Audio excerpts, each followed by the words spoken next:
ಎಲ್ರಿಗೂ ನಮಸ್ಕಾರ. ಇನ್ಫೋಸ್ಟ್ರೀಮ್ ಯೂಟ್ಯೂಬ್ ಚಾನಲ್ಗೆ ಎಲ್ರಿಗೂ ಸ್ವಾಗತ. ಈ ವಿಡಿಯೋದಲ್ಲಿ ನಾವು rank of the matrix problem ಅನ್ನ ಡಿಸ್ಕಸ್ ಮಾಡ್ತಾ ಹೋಗೋಣ. ಅದು ಕೂಡ ನಾರ್ಮಲ್ ಫಾರ್ಮ್ ಅನ್ನ ಯೂಸ್ ಮಾಡಿಕೊಂಡು. So rank of the matrix ಅನ್ನ ನಾವು ಎರಡು ಫಾರ್ಮ್ ಅಲ್ಲಿ ಕಂಡುಹಿಡಿಬಹುದು. ಒಂದು ನಾರ್ಮಲ್ ಫಾರ್ಮ್ ಅನ್ನ ಯೂಸ್ ಮಾಡಿ, ಇಲ್ಲ ಅಂತಂದ್ರೆ ಎಕಲಾನ್ ಫಾರ್ಮ್ ಅನ್ನ ಯೂಸ್ ಮಾಡಿ. ಎಕಲಾನ್ ಫಾರ್ಮ್ ತುಂಬಾ ಈಸಿ. ಒಂದೊಂದ್ಸಲಿ ಅವರು ನಾರ್ಮಲ್ ಫಾರ್ಮ್ ಅಂತ ಎಕ್ಸಾಂಪಲ್ ಕೊಡ್ತಾರೆ. ಸೊ ಅವಾಗ ಯಾವ ರೀತಿ ಸಾಲ್ವ್ ಮಾಡಬೇಕು ಅಂತ ನೋಡ್ತಾ ಹೋಗೋಣ. So step by step solve ಮಾಡಬೇಕು. ಈ ನಾರ್ಮಲ್ ಫಾರ್ಮ್ ಅಲ್ಲಿ ಏನ್ ಮಾಡ್ತೀವಿ ಅಂತಂದ್ರೆ, ಇದರಲ್ಲಿ ನಾವು ಬೋತ್ ಅಂತಂದ್ರೆ ಕಾಲಮ್ ಟ್ರಾನ್ಸ್ಫಾರ್ಮೇಶನ್ ಮತ್ತೆ ರೋ ಟ್ರಾನ್ಸ್ಫಾರ್ಮೇಶನ್ ಎರಡನ್ನೂ ಕೂಡ ಯೂಸ್ ಮಾಡ್ತೀವಿ. ಬಟ್ ಎಕಲಾನ್ ಫಾರ್ಮ್ ಅಲ್ಲಿ ಏನು ಕೇವಲ ರೋ ಟ್ರಾನ್ಸ್ಫಾರ್ಮೇಶನ್ ಅನ್ನ ಮಾತ್ರ ಯೂಸ್ ಮಾಡ್ತಾ ಇದ್ವಿ, ಅದಕ್ಕೆ ಈಸಿ ಆಗ್ತಾ ಇತ್ತು. ಇಲ್ಲಿ ನಾರ್ಮಲ್ ಫಾರ್ಮ್ ಅಲ್ಲಿ ಏನ್ ಮಾಡ್ತೀವಿ ಅಂತಂದ್ರೆ ಕಾಲಮ್ ಮತ್ತೆ ರೋ ಟ್ರಾನ್ಸ್ಫಾರ್ಮೇಶನ್ ಅನ್ನ ಯೂಸ್ ಮಾಡ್ತೀವಿ. ಈಗ ನನ್ನ ಕೆಲಸ ಏನು ಅಂತಂದ್ರೆ, ಕೊಟ್ಟಿರುವಂತಹ ಮ್ಯಾಟ್ರಿಕ್ಸ್ ಎ ಅನ್ನ ನಾನು ನಾರ್ಮಲ್ ಫಾರ್ಮಿಗೆ ಕನ್ವರ್ಟ್ ಮಾಡಬೇಕು. ನಾರ್ಮಲ್ ಫಾರ್ಮಿಗೆ ಕನ್ವರ್ಟ್ ಮಾಡಾದ್ಮೇಲೆ ನಾನು ಈಸಿಯಾಗಿ ಆ ರ್ಯಾಂಕ್ ಆಫ್ ದಿ ಮ್ಯಾಟ್ರಿಕ್ಸ್ ಅನ್ನ ಕಂಡುಹಿಡಿಬಹುದು. ನಾರ್ಮಲ್ ಫಾರ್ಮ್ ಯಾವ ರೀತಿ ಇರುತ್ತೆ? ನಾರ್ಮಲ್ ಫಾರ್ಮ್ ಯಾವ ರೀತಿ ಇರುತ್ತೆ ಅಂದ್ರೆ, ಫಾರ್ ಎಕ್ಸಾಂಪಲ್ ಇದು ಯಾವುದು? ಇದು ಫಾರ್ ಎಕ್ಸಾಂಪಲ್ ಒಂದು 3x3 ಮ್ಯಾಟ್ರಿಕ್ಸ್ ಅನ್ನ ತಗೊಂಡಿದ್ದೀನಿ ಅಂತ ಅನ್ಕೊಳ್ಳಿ. ಸೊ ಡಯಾಗ್ನಲ್ ಎಲಿಮೆಂಟ್ಸ್ ಏನೇ ಇರಲಿ, ಒನ್ ಇರಬೇಕು ಅಂತ ಏನಿಲ್ಲ. ಒನ್ ಏನಕ್ಕೆ ಮಾಡ್ಕೊಳೋದು ಅಂತಂದ್ರೆ ನಮಗೆ ಕ್ಯಾಲ್ಕುಲೇಷನ್ ಈಸಿ ಆಗಲಿ ಅಂತ, ಸರಿನಾ? ಡಯಾಗ್ನಲ್ ಎಲಿಮೆಂಟ್ಸ್ ಏನಾದ್ರೂ ಇರಲಿ, 1 ಇರಲಿ, 0 ಇರಲಿ, ಎನಿ ನಂಬರ್.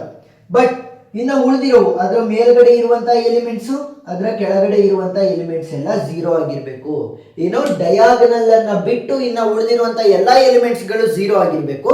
ಡಯಾಗ್ನಲ್ ಎಲಿಮೆಂಟ್ಸ್ ಏನಾದ್ರೂ ಇದ್ರೂ ಕೂಡ ಪರವಾಗಿಲ್ಲ.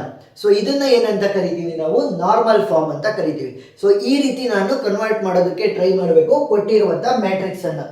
So first row transformation apply ಮಾಡಿ, ರೋ ಆದ್ಮೇಲೆ ಕಾಲಮ್ ಟ್ರಾನ್ಸ್ಫಾರ್ಮೇಶನ್. ಅದೇ ರೀತಿ alternative, first row next column, first row next column, ಆ ರೀತಿ ನೀವು ಅಪ್ಲೈ ಮಾಡ್ತಾ ಹೋಗ್ಬೇಕು. ಸೊ ಇವಾಗ ಮೊದಲನೇ ಡಯಾಗ್ನಲ್ ಎಲಿಮೆಂಟ್ ಎಲ್ಲಿದೆ? ಇಲ್ಲಿ. ಎರಡನೇ ಡಯಾಗ್ನಲ್ ಎಲಿಮೆಂಟ್, ಮೂರನೇ ಡಯಾಗ್ನಲ್ ಎಲಿಮೆಂಟ್, ನಾಲ್ಕನೇ ಡಯಾಗ್ನಲ್ ಎಲಿಮೆಂಟ್ ಇಲ್ಲ. ಸೊ ನನ್ನ ಕೆಲಸ ಏನು ಅಂತಂದ್ರೆ, ಈ ಡಯಾಗ್ನಲ್ ಎಲಿಮೆಂಟ್ಸ್ ಗಳ ಮೇಲೆ ಮತ್ತೆ ಡಯಾಗ್ನಲ್ ಎಲಿಮೆಂಟ್ಸ್ ಗಳ ಕೆಳಗಡೆ ಇರುವಂತಹ ಎಲ್ಲಾ ಎಲಿಮೆಂಟ್ಸ್ ಗಳು 0 ಆಗಬೇಕು. ಈಗ ಫಸ್ಟ್ ನಾನು ಹೇಳ್ದಂಗೆ ಫಸ್ಟ್ ರೋ ಅನ್ನ ಅಪ್ಲೈ ಮಾಡ್ತೀವಿ, ನೆಕ್ಸ್ಟ್ ಕಾಲಮ್ ಅನ್ನ ಅಪ್ಲೈ ಮಾಡ್ತೀವಿ. ಸೊ ರೋ ಟ್ರಾನ್ಸ್ಫಾರ್ಮೇಶನ್ ಅನ್ನ ಅಪ್ಲೈ ಮಾಡಿದಾಗ this is row number 1, this is row number 2, this is row number 3, ಸರಿನಾ? ಮೊದಲನೇ ಡಯಾಗ್ನಲ್ ಎಲಿಮೆಂಟ್ ಯಾವುದು? 1. ಸೊ 1 ಕೆಳಗಡೆ ಯಾವ ಯಾವ ಎಲಿಮೆಂಟ್ಸ್ ಗಳಿದಾವೆ? 2 ಮತ್ತೆ 1. ಸೊ ಇವೆರಡನ್ನೂ ಕೂಡ ನಾನು 0 ಮಾಡೋದಕ್ಕೆ ಟ್ರೈ ಮಾಡ್ತೀನಿ. ರೋ ಟ್ರಾನ್ಸ್ಫಾರ್ಮೇಶನ್ ಅನ್ನ ಅಪ್ಲೈ ಮಾಡಿ. ಸೊ ಫಸ್ಟ್ 2 ಎಲ್ಲಿದೆ? ರೋ ನಂಬರ್ 2 ಅಲ್ಲಿದೆ. ಸೊ ರೋ 2 ಅಲ್ಲಿ ಚೇಂಜಸ್ ಅನ್ನ ಮಾಡಬೇಕು ವಿತ್ ರೆಸ್ಪೆಕ್ಟ್ ಟು ರೋ 1. ಯಾಕೆ ರೋ 1 ರೆಸ್ಪೆಕ್ಟ್ ಅಲ್ಲಿ ಅಂತಂದ್ರೆ, ರೋ 1 ಅಲ್ಲೇ ನಮ್ಮ ಡಯಾಗ್ನಲ್ ಎಲಿಮೆಂಟ್ ಇರೋದು, ಸರಿನಾ? ಈ 1 ಎಲ್ಲಿದೆ? ಡಯಾಗ್ನಲ್ ಎಲಿಮೆಂಟ್ ಅಲ್ವಾ ಇದು? ಈ 2ಗೆ ಮತ್ತೆ 1 ಇವೆರಡಕ್ಕೂ ಕೂಡ ಡಯಾಗ್ನಲ್ ಎಲಿಮೆಂಟ್ ಯಾವುದು? 1. ಸೊ ಅದೆಲ್ಲಿದೆ? ರೋ ನಂಬರ್ 1 ಅಲ್ಲಿದೆ. ಸೊ ರೋ ನಂಬರ್ 1 ರೆಫರೆನ್ಸ್ ಅನ್ನ ತಗೋಬೇಕು. ಈಸಿ ಟ್ರಿಕ್ ಏನ್ ಗೊತ್ತಾ? ಎರಡು ಟೆಕ್ನಿಕ್ ಅಲ್ಲಿ ನೀವು ಸಾಲ್ವ್ ಮಾಡ್ಬೋದು. ಒಂದು, ಈಗ ನಾನು ಈ 2 ಅನ್ನ 0 ಮಾಡಬೇಕು. ಸೊ ಅದರ ಉಲ್ಟಾ ಬರಿಬೇಕು. ಇಲ್ಲಿ +2 ಇದೆ, ಇದನ್ನ -2 ಬರಿಬಹುದು. ಇದು ಒಂದು ಟೆಕ್ನಿಕ್. ಇಲ್ಲ ಅಂತಂದ್ರೆ ಏನ್ ಮಾಡ್ಬೋದು ಗೊತ್ತಾ? R2 ಅಲ್ಲಿರುವಂತ 2 ಅನ್ನ R1 ಜೊತೆ ಬರೀರಿ, R1 ಅಲ್ಲಿರುವಂತ 1 ಅನ್ನ R2 ಜೊತೆ ಬರೀರಿ, ಮಧ್ಯಕ್ಕೆ ಮೈನಸ್ ಹಾಕ್ರಿ. ಎರಡೂ ಕೂಡ ಸೇಮ್ ಅಲ್ವಾ? ನೋಡಿ, 1 × R2 ಅಂತಂದ್ರೆ R2ನೇ. ಅದೇ ರೀತಿ ಆಯ್ತು. ಸೊ ನೀವು ಯಾವ್ದಾದ್ರು ಟೆಕ್ನಿಕ್ ಅನ್ನ ಯೂಸ್ ಮಾಡ್ಬೋದು. ಏನು? R2 ಅಲ್ಲಿರುವಂತ 2 ಅನ್ನ R1 ಜೊತೆ ಬರೆದು, R1 ಅಲ್ಲಿರುವಂತ 1 ಅನ್ನ R2 ಜೊತೆ ಬರೆದು ಮಧ್ಯಕ್ಕೆ ಮೈನಸ್. ಇಲ್ಲ ಅಂತಂದ್ರೆ ಈಗ 2 ಅನ್ನ 0 ಮಾಡ್ಬೇಕಲ್ವಾ? ಸೊ ಅದರ ಉಲ್ಟಾ ಬರೀರಿ. +2 ಇದ್ರೆ -2 ಬರೋದ್ರಾಯ್ತು. ಸೊ ನಮಗೆ 0 ಆಗುತ್ತೆ. ಸೊ +2 ಇದೆ, ಇಲ್ಲಿ -2 ಬರಿತೀನಿ. ನೆಕ್ಸ್ಟ್ ಇದು 0 ಆಗುತ್ತೆ. Next R3. ಸೊ R3 ಅಲ್ಲಿರುವಂತ 1 ಅನ್ನ ನಾನು 0 ಮಾಡಬೇಕು. ಸೊ ಸಿಂಪಲ್ ಟೆಕ್ನಿಕ್ ಏನು? R3 ಅಲ್ಲಿ ಚೇಂಜಸ್ ಮಾಡಬೇಕು with respect to R1. So ಇಲ್ಲಿ +1 ಇದೆ, -1 ಹಾಕ್ರಿ ಅಷ್ಟೇ. So -1 × R1 ಇನ್ನೇನಾಗುತ್ತೆ? R1 ಉಳ್ಕೊಳ್ಳುತ್ತೆ ಅಷ್ಟೇ. ಸೊ ರೋ 1 ಇಂದ ಆಪರೇಷನ್ಸ್ ಅನ್ನು ಅಪ್ಲೈ ಮಾಡಿದ್ರಲ್ವಾ? ಸೊ ಅದನ್ನ ಸಾಲ್ವ್ ಮಾಡಿ first. A will be equal to, so ಯಾವ ರೋಗೆ ಆಪರೇಷನ್ ಅಪ್ಲೈ ಮಾಡಿರೋದು? ರೋ 2 ಮತ್ತೆ ರೋ 3. ಸೊ ರೋ 1 ಅದೇ ರೀತಿ ಉಳ್ಕೊಳ್ಳುತ್ತೆ, 1 2 3 2. ಸೊ ಇವಾಗ ರೋ 2 ಮತ್ತೆ ರೋ 3 ಆಪರೇಷನ್ ಅನ್ನ ಏನಕ್ಕೆ ನಾನು ಅಪ್ಲೈ ಮಾಡಿದ್ದು? 2 ಮತ್ತೆ 1 ಅನ್ನ 0 ಮಾಡೋದಕ್ಕಲ್ವಾ? ಸೊ ಡೈರೆಕ್ಟ್ ಆಗಿ ಬರ್ಕೊಳ್ಳಿ, 0 0. ನೆಕ್ಸ್ಟ್ ಫಸ್ಟ್ R2 ಆಪರೇಷನ್ ಅನ್ನ ತಗೊಂತೀನಿ. ಏನದು? R2 - 2 × R1. So R2 value ಏನಿದೆ? 3 - 2 ಇಂಟು ಇದರ ರೆಸ್ಪೆಕ್ಟಿವ್ R1 ವ್ಯಾಲ್ಯೂ ಏನು? 2. So 3 - 2 2s are 4. 3 - 4 ಏನಾಗುತ್ತೆ? -1. Next R2 value is 5 minus 2 into ಇದರ ರೆಸ್ಪೆಕ್ಟಿವ್ R1 ವ್ಯಾಲ್ಯೂ ಏನು 3. ಸೊ 5 minus 3 2 6 ಏನಾಗುತ್ತೆ -1. Next R2 value is 1 minus 2 into ಇದರ respective R1 value is 2. So 1 minus 2 2 4 ಅಂತಂದ್ರೆ -3 ಉಳ್ಕೊಂತು. Next R3 operations ಅನ್ನ apply ಮಾಡೋಣ. ಏನದು R3 minus R1 ಅಲ್ವಾ. ಸೊ ಇಲ್ಲಿ R3 ವ್ಯಾಲ್ಯೂ 3 ಇದೆ, ಇದರ respective R1 value is 2. So 3 minus 2 ಅಂದ್ರೆ 1. R3 ವ್ಯಾಲ್ಯೂ ಇಸ್ 4 minus ಇದರ respective R1 value is 3. 4 minus 3 ಅಂದ್ರೆ 1. R3 ವ್ಯಾಲ್ಯೂ ಇಸ್ 5 minus ಇದರ respective R1 value is 2. 5 minus 2 ಅಂತಂದ್ರೆ 3. ನಾನು ಸ್ಟಾರ್ಟಿಂಗ್ ಅಲ್ಲೇ ಹೇಳಿದ್ದೆ ಇಲ್ಲಿ 1 ಇರಬೇಕು ಅನ್ನೋ ಏನು ಅವಶ್ಯಕತೆ ಇಲ್ಲ, ಬಟ್ ನಾವು 1ಗೆ ಏನು ಕನ್ವರ್ಟ್ ಮಾಡ್ಕೊತೀವಿ ನಮಗೆ ಈಸಿ ಆಗಲಿ ಕ್ಯಾಲ್ಕುಲೇಷನ್ಸ್ ಅಂತ. ಸೊ ಮೊದಲನೇ ಡಯಾಗ್ನಲ್ ಎಲಿಮೆಂಟ್ ಇತ್ತು, ಅದರ ಕೆಳಗಡೆ ಇರುವಂತಹ ಎಲ್ಲ ವ್ಯಾಲ್ಯೂಗಳು 0 ಆಗಿದೆ. ರೋ ಆಪರೇಷನ್ ಅನ್ನು ಅಪ್ಲೈ ಮಾಡಿದ್ವಿ. ನೆಕ್ಸ್ಟ್ ಕಾಲಮ್ ಆಪರೇಷನ್ ಅನ್ನು ಅಪ್ಲೈ ಮಾಡಬೇಕು. This is column 1, column 2, column 3, column 4. So ಇವಾಗ ಡಯಾಗ್ನಲ್ ಎಲಿಮೆಂಟ್ 1 ಇದೆ, ಇದರ ರೆಫರೆನ್ಸ್ ಅನ್ನ ತಗೋಬೇಕು. ಇಲ್ಲಿರುವಂತ 2 3 2 ಅನ್ನ ನಾನು 0 ಮಾಡಬೇಕು. ಸೊ ಸಿಂಪಲ್ ಟೆಕ್ನಿಕ್ ಏನು, ಆಪರೇಷನ್ಸ್ ನ ಅಪ್ಲೈ ಮಾಡಿ C2 ಅಲ್ಲಿ ನಾನು ಚೇಂಜಸ್ ಅನ್ನ ಮಾಡಬೇಕು ವಿತ್ ರೆಫರೆನ್ಸ್ ಆಫ್ C1. ಯಾಕೆ ಡಯಾಗ್ನಲ್ ಎಲಿಮೆಂಟ್ C1 ಅಲ್ಲಿ ಇದೆ. ಸೊ ಈ 2 ಅನ್ನ 0 ಮಾಡಬೇಕು ಅಂತಂದ್ರೆ ಉಲ್ಟಾ ಬರೀರಿ -2. ನೆಕ್ಸ್ಟ್ C3 ಅಲ್ಲಿ ಚೇಂಜಸ್ ಅನ್ನ ಮಾಡಬೇಕು with respect to C1. C3 ಅಲ್ಲಿರುವಂತ 3 ಅನ್ನ 0 ಮಾಡಬೇಕು. ಸೊ -3. C4 ಅಲ್ಲಿ ಚೇಂಜಸ್ ಮಾಡಬೇಕು with respect to C1. So C4 ಅಲ್ಲಿ 2 ಇದೆ. ಸೊ 2 ಅನ್ನ 0 ಮಾಡಬೇಕು ಅಂತಂದ್ರೆ ಅದು ಉಲ್ಟಾ -2 ಆಗಿದೆ. ಸೊ ಆಪರೇಷನ್ಸ್ ಅನ್ನ ಅಪ್ಲೈ ಮಾಡಾಗಿದೆ ಇವಾಗ. ಸೊ ಹೊಸ ಮ್ಯಾಟ್ರಿಕ್ಸ್ ಅಪ್ಡೇಟೆಡ್ ಆಗಿರುವಂತಹ ಮ್ಯಾಟ್ರಿಕ್ಸ್ ಏನಾಗುತ್ತೆ A will be equal to, ನಾವು ಎಲ್ಲೆಲ್ಲಿಗೆ ಆಪರೇಷನ್ಸ್ ಅನ್ನ ಅಪ್ಲೈ ಮಾಡಿರೋದು C2 C3 C4. So column 1 ಅದೇ ರೀತಿ ಉಳ್ಕೊಳ್ಳುತ್ತೆ. ನೆಕ್ಸ್ಟ್ ಈ ಮೂರು ಆಪರೇಷನ್ಸ್ ಅನ್ನ ಏನಕ್ಕೆ ಅಪ್ಲೈ ಮಾಡಿರೋದು 2 3 2 ಅನ್ನ 0 ಮಾಡೋದಕ್ಕೋಸ್ಕರ, ಅದನ್ನ ಬರ್ಕೊಳ್ಳಿ. ನೆಕ್ಸ್ಟ್ ಕಾಲಮ್ 2 ಅನ್ನ ಅಪ್ಲೈ ಮಾಡ್ತಾ ಹೋಗ್ತೀನಿ. ಕಾಲಮ್ 2 ಆಪರೇಷನ್ ಏನದು C2 minus 2C1. So C2 value ಏನಿದೆ -1 -2 ಇಂಟು C1 ವ್ಯಾಲ್ಯೂ ಏನಿದೆ 0. So -1 -0 into anything will be 0. So -1 ಮಾತ್ರ ಉಳ್ಕೊಂತು. Next C2 value is 1 -2 into ಅದರ respective C1 value is 0. So 0 into anything will be 0, 1 ಮಾತ್ರ ಉಳ್ಕೊಳ್ಳುತ್ತೆ. Next C3 -3 into C1.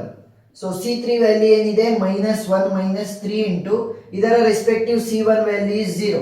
So 0 into anything will be 0, -1 ಮಾತ್ರ ಉಳ್ಕೊಂತು. Next C3 value is 1 -3 into ಇದರ respective C1 value ಕೂಡ 0. 0 into anything will be 0, 1 ಮಾತ್ರ ಉಳ್ಕೊಂತು. Next last one column number 4. So C4 -2 into C1. So column 4 value ಏನಿದೆ -3 -2 into ಇದರ respective column 1 value is 0. 0 into anything will be 0, -3 ಅದೇ ರೀತಿ ಉಳ್ಕೊಂತು. Next column 4 value ಏನು 3 -2 into ಇದರ respective column 1 value ಕೂಡ 0. So 2 into anything, so 2 into 0 will be 0. So 3 ಮಾತ್ರ ಉಳ್ಕೊಂತು. So ಇವಾಗ ಒಂದ್ಸಲಿ ನಾವು ರೋ ಆಪರೇಷನ್ ಕಾಲಮ್ ಆಪರೇಷನ್ ಅನ್ನು ಅಪ್ಲೈ ಮಾಡಿದೀವಿ. ಇವಾಗ ಮೊದಲನೇ ಡಯಾಗ್ನಲ್ ಎಲಿಮೆಂಟ್ 0 ಆಗಿದೆ, ಅದರ ಕೆಳಗಡೆ ಮತ್ತೆ ಅದರ ಮೇಲ್ಗಡೆ ಎರಡು ಕೂಡ, ಅಂತಂದ್ರೆ ಅದರ ಬಲಗಡೆ ಎರಡು ಕೂಡ 0ಗಳಾಗಿದ್ದಾವೆ. ನೆಕ್ಸ್ಟ್ ಡಯಾಗ್ನಲ್ ಎಲಿಮೆಂಟ್ ಯಾವುದು -1. ಸೊ ನಾನು ಹೇಳಿದ್ದೆ ಡಯಾಗ್ನಲ್ ಎಲಿಮೆಂಟ್ಸ್ ಗಳನ್ನ ಆದಷ್ಟು 1ಗೆ ಕನ್ವರ್ಟ್ ಮಾಡೋದಕ್ಕೆ ಟ್ರೈ ಮಾಡ್ತೀನಿ, ಯಾಕಂತಂದ್ರೆ ನನಗೆ ಕ್ಯಾಲ್ಕುಲೇಷನ್ ಈಸಿ ಆಗುತ್ತೆ ಅದಕ್ಕೋಸ್ಕರ. ಸೊ ಈ -1 ಅನ್ನ 1 ಆಗಿ ಕನ್ವರ್ಟ್ ಮಾಡಬೇಕು ಅಂತಂದ್ರೆ ಈಸಿ ಟೆಕ್ನಿಕ್ ಏನು, divide it by -1 itself. So row 2 ಅಲ್ಲಿ ಚೇಂಜಸ್ ಮಾಡ್ತೀನಿ, that is row 2 divided by -1. So ಇದು ರೋ 1 ರೋ 2 ಅಲ್ಲಿ ಇದೆ ಅಲ್ವಾ. ಸೊ ರೋ 2 ನೀವು ಕಾಲಮ್ 2 ಆದ್ರೂ ಕೂಡ ಅಪ್ಲೈ ಮಾಡ್ಬೋದು, ಏನಾಗಲ್ಲ. ಸೊ ಇವಾಗ ಆಪರೇಷನ್ ಕೇವಲ ನಾವು ರೋಗೆ ಮಾತ್ರ ಅಪ್ಲೈ ಮಾಡಿರೋದು ರೋ 2ಗೆ. ಸೊ ರೋ 1 ಮತ್ತೆ ರೋ 3 ಅದೇ ರೀತಿ ಉಳ್ಕೊಂತವೆ. 1 0 0 0 0 1 1 3.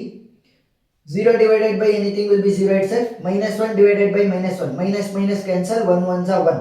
-1 divided by -1. Minus cancel, 1 1s are 1. -3 divided by -1. Minus cancel, 1 3s are 3. So ಇವಾಗ ಎರಡನೇ ಡಯಾಗ್ನಲ್ ಎಲಿಮೆಂಟ್ ಕೂಡ 1 ಆಗಿದೆ. ಅದರ ಕೆಳಗಡೆ ಇರುವಂತಹ ವ್ಯಾಲ್ಯೂ ಈ 1 ಅನ್ನ ನಾನು 0 ಮಾಡಬೇಕು ಅಂತಂದ್ರೆ ರೋ ಆಪರೇಷನ್ ಅನ್ನ ಅಪ್ಲೈ ಮಾಡಬೇಕು. ಕೆಳಗಡೆ ಇರೋದನ್ನ 0 ಮಾಡಬೇಕು ಅಂದ್ರೆ ರೋ ಆಪರೇಷನ್, ಬಲಗಡೆ ಅಥವಾ ಮೇಲ್ಗಡೆ ಇರೋದನ್ನ 0 ಮಾಡಬೇಕು ಅಂತಂದ್ರೆ ಕಾಲಮ್ ಆಪರೇಷನ್, ಸರಿನಾ? ಸೊ ಇವಾಗ ಇದು ಯಾವ ರೋ ಅಲ್ಲಿ ಇರೋದು, ದಿಸ್ ಈಸ್ ರೋ 1 ರೋ 2 ಮತ್ತೆ ರೋ 3 ಅಲ್ವಾ. ಸೊ ರೋ 3 ಅಲ್ಲಿ ಇದೆ ರೋ 3 ಅಲ್ಲಿ ಇರೋದನ್ನ ನಾನು ಯಾರ ರೆಸ್ಪೆಕ್ಟಿವ್ ಅಲ್ಲಿ ಚೇಂಜಸ್ ಮಾಡಬೇಕು, ರೋ 2, ಯಾಕಂತಂದ್ರೆ ಇದರ ಡಯಾಗ್ನಲ್ ಎಲಿಮೆಂಟ್ ಎಲ್ಲಿದೆ, ರೋ 2 ಅಲ್ಲಿ ಇದೆ. ಸೊ ಸಿಂಪಲ್ ಟೆಕ್ನಿಕ್ ಏನು, 1 ಅನ್ನ 0 ಮಾಡಬೇಕು, ಸೊ -1 ಅದರ ಉಲ್ಟಾ ಬರೀಬೇಕು. ಸೊ ಇವಾಗ A will be equal to ಕೇವಲ ರೋ 3 ಗೆ ಆಪರೇಷನ್ ಅನ್ನು ಅಪ್ಲೈ ಮಾಡಿರೋದು. So row 1 and row 2 will remain as it is 1 0 0 0 0 1 1 3. Next R3 value is 0 minus 1 into R2 means it will be R2 ನೇ. So R2 ನೇ ಅಲ್ವಾ, so 1 into R2 ಅಂತ ಬರೆಯುವಂತ ಅವಶ್ಯಕತೆನೇ ಇಲ್ಲ. ಸೊ R3 ವ್ಯಾಲ್ಯೂ ಏನಿದೆ 0, ಇದರ ರೆಸ್ಪೆಕ್ಟಿವ್ R2 ವ್ಯಾಲ್ಯೂ ಏನಿದೆ 0, 0 minus 0 is 0. R3 value ಏನಿದೆ 1, 1 minus ಇದರ respective R2 value is 1, 1 minus 1 ಅಂತಂದ್ರೆ 0. R3 value is 1, R2 value is 1, so 1 minus 1 will be 0. R3 value is 3, R2 value is 3, 3 minus 3 will be 0.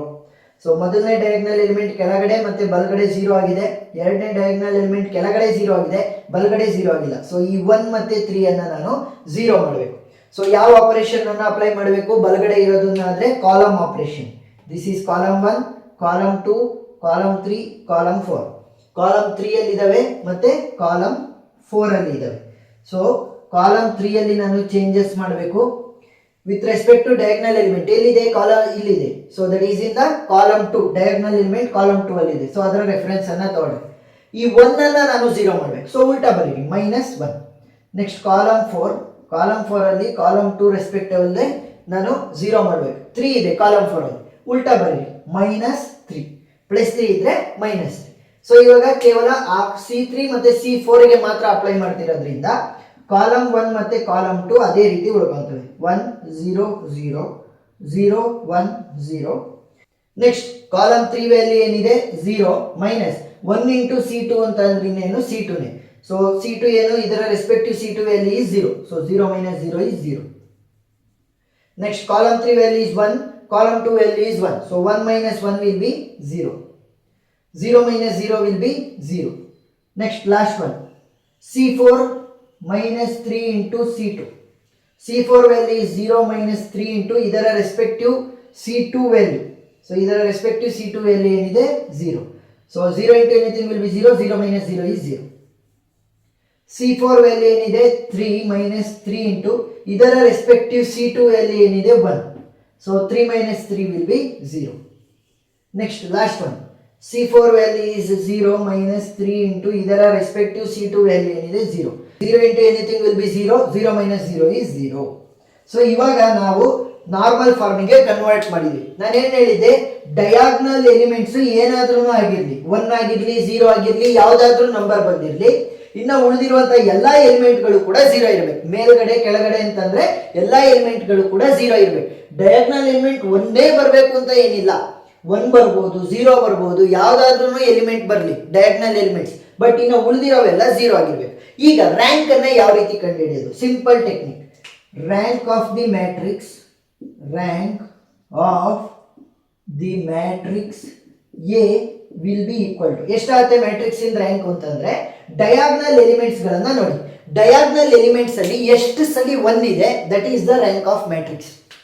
1 2 3 diagonal elements ಇದೆ, ಅದು ಯಾವ್ಯಾವು 1 1 0. So ಅದರಲ್ಲಿ ಎಷ್ಟು ಸಲಿ 1 ಇದೆ, 1 2, ಸೊ 2 ಸಲಿ ಇದೆ. So the rank of the matrix A is equal to 2. So ಎಷ್ಟು ಸಲಿ 1 ಇರುತ್ತೆ ಡಯಾಗ್ನಲ್ ಎಲಿಮೆಂಟ್ಸ್ ಅಲ್ಲಿ, that is the rank of the matrix ಅಂತಂದ್ರೆ ನಾನ್ ಜೀರೋ ಎಲಿಮೆಂಟ್ ಅಂತ ಅರ್ಥ, ಸರಿನಾ? ಸೊ ಪ್ರಾಬ್ಲಮ್ ಅರ್ಥ ಆಗಿದೆ ಅಂತ ಅನ್ಕೊಂಡಿದ್ದೀನಿ. ಇನ್ನೂ ಜಾಸ್ತಿ ಪ್ರಾಬ್ಲಮ್ಗಳನ್ನ ನಾನು ಸಾಲ್ವ್ ಮಾಡಿರ್ತೀನಿ. ನಾರ್ಮಲ್ ಫಾರ್ಮ್ ಬಗ್ಗೆ ಇರ್ಬೋದು, ಎಕಲಾನ್ ಫಾರ್ಮ್ ಬಗ್ಗೆ ಇರ್ಬೋದು, ಆ ಎಲ್ಲ ವಿಡಿಯೋ ಲಿಂಕ್ಗಳು ಡಿಸ್ಕ್ರಿಪ್ಷನ್ ಅಲ್ಲಿ ಸಿಗ್ತವೆ, ನೀವು ನೋಡ್ಬೋದು. ಏನಾದ್ರೂ ಡೌಟ್ ಇತ್ತು ಅಂತಂದ್ರೆ ಕಮೆಂಟ್ ಸೆಕ್ಷನ್ ಅಲ್ಲಿ ತಿಳಿಸಿ, ನಾನು ಕ್ಲಾರಿಫೈ ಮಾಡ್ತೀನಿ. ವಿಡಿಯೋ ಇಷ್ಟ ಆಗಿದ್ರೆ ಸಬ್ಸ್ಕ್ರೈಬ್ ಆಗೋದನ್ನ ಮರಿಬೇಡಿ. Thank you.